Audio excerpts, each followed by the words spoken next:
I've known for years that plaintiff lawyers make the world a safer place, and in their communities, right where we all live, plaintiff lawyers make a huge impact when it comes to dog bite cases. That might sound trivial, but if you've had that happen to you, it can be a very serious issue. So help us understand the impact of dog bite cases on community safety. I've invited Frank Tomeny to join us today from Baton Rouge, Louisiana. Frank, welcome. Thank you, Mike. Thanks for having me. So tell us about dog bite cases and how this impacts the community. Well, we've had many dog bite cases over the years, and most of those cases are involving aggressive animals that are not being properly protected from the public.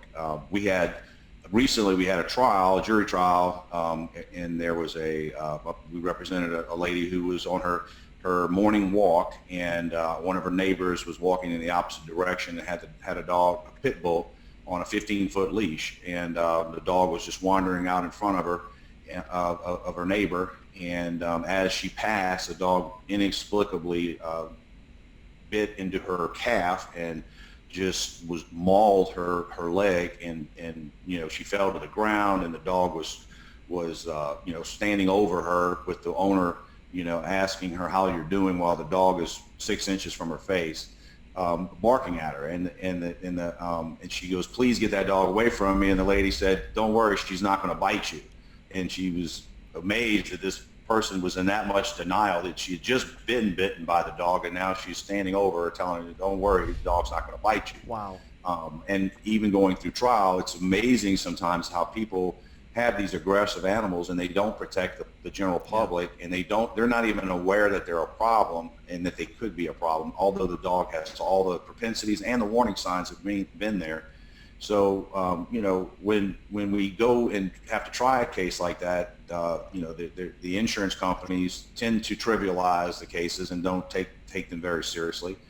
And in this particular case, the jury awarded $360,000 because of her medical expenses, and she ended up having surgery, and it was a very serious case, and the whole thing could have been prevented if the lady had just had a legal leash 6 feet long, or had not gone out with the dog without having some type of protection over the dog, so that the dog wouldn't lurch out and bite the plaintiff. So most folks think the government's going to protect them from unsafe things like dogs and dog bites. That's not always the case, though. So that case that you had really was written up quite a bit in the news, wasn't it? It serves as a sort of a notice to people that if you have a dangerous animal, or if someone in your neighborhood has a dangerous animal, it's a serious matter, and you need to be aware that they can be a danger to the community.